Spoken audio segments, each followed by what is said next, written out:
Hi, this is Dark Journalist. Today I want to give everyone just a brief update on the emerging story of how the secret space program narrative is being contaminated by what looks like a psychological operation meant to discredit this worthy research. When Project Avalon's Bill Ryan came out with his riveting article called The Truth about Corey Goode, it sent a number of shockwaves through the independent media. Goode had been touted by Gaia TV host David Wilcock and others as a real-life time-traveling astronaut who was in the secret program for decades. What Ryan revealed in his article and in his interviews here at Dark Journalist is that Goode's story, when he originally presented it to Ryan, was not the wild science fiction adventure story that it became. Ryan also displayed evidence that Goode was not being truthful about a number of things. Goode, for his part, has shown absolutely no evidence for his assertion of being in the secret space program. His original claim of being in the program for 20 years has dramatically doubled now to 40 years. Since Goode is 47 years old, the timeline doesn't quite add up. When Goode was questioned by a radio caller about being a milk carton kid, since he must have been reported as missing as a child, Goode's response was, and I quote, "I was not a milk carton kid, and I get this question a lot. And what happened is that this 20, if this is what was called the 20 and back program, you were taken away for 20 years, you served for 20 years, sometimes more, and then you were age regressed and brought back within a certain amount of minutes from the time you left. So you would not have been reported missing, your parents would not have noticed you missing, so that should fully answer the question.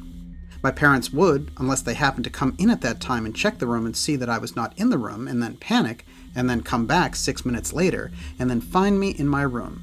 Then that's the only way anything odd would have popped up during that time." So there we have it, in real time. If there were surveillance footage taping his experience, he would have been gone for only 6 minutes. But for him, it was 20 years, and as we know now, 40 years.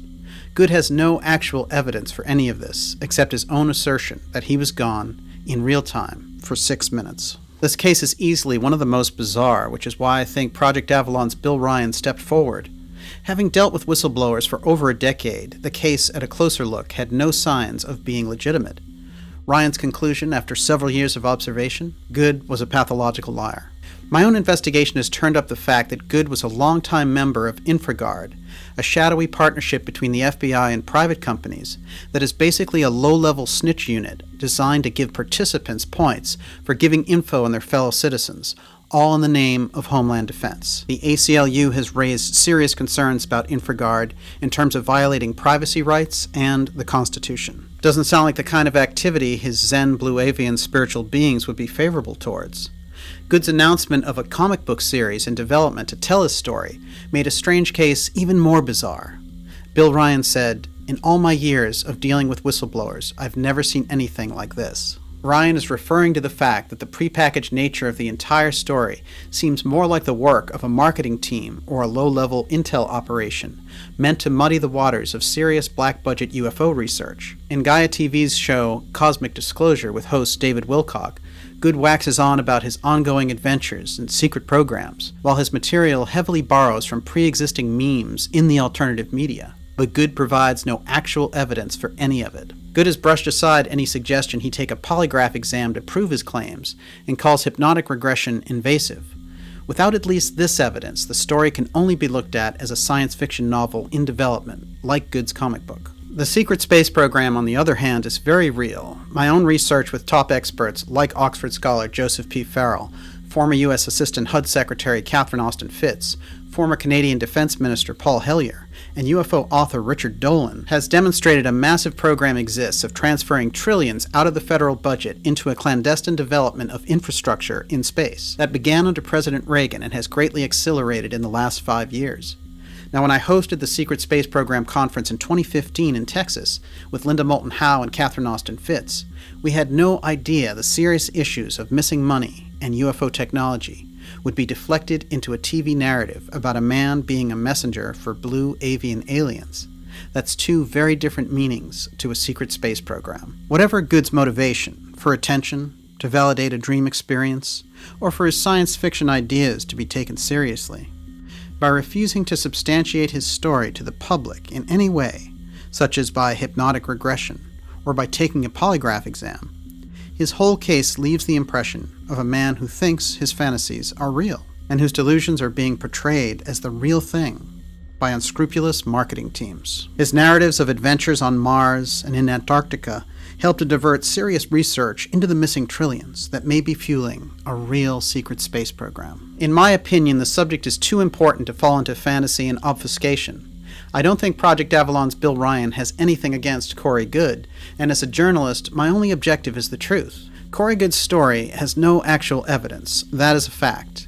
He occasionally tries to use the story of whistleblower William Tompkins to support his claims, but Tompkins' story, which takes place in the 1940s, has no relation to Goode, and Tompkins has never said anything about Goode being in the secret space program, period. The group of researchers I've mentioned here, who are looking for a visible trail of finances and manufacturing involved in this breakaway program, have nothing to do with the spectacle of Corey Goode's story and its support by David Wilcock and Gaia TV. It is quite literally two completely different things. The secret space program is a vital research subject and is the core of many of my interviews and reports here at Dark Journalist.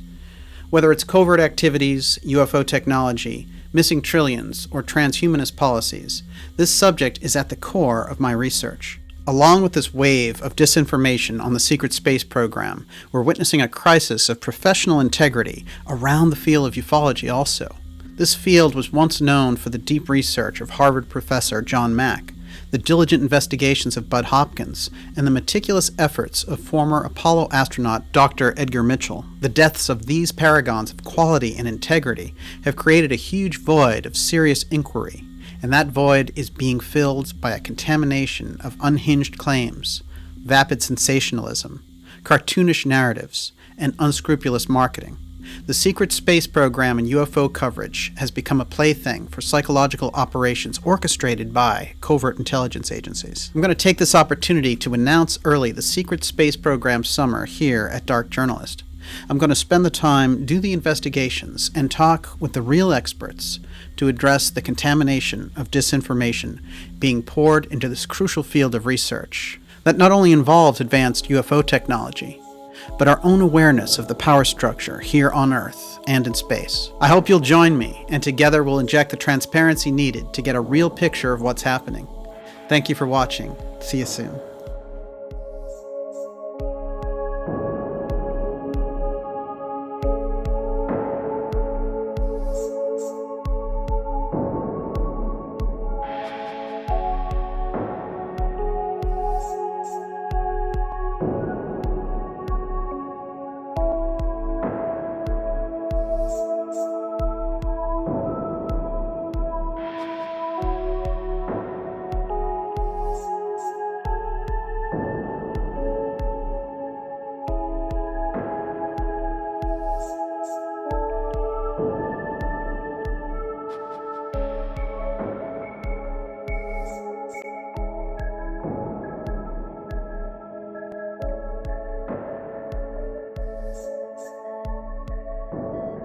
Subscribe to our newsletter at darkjournalist.com to stay updated on the latest shows.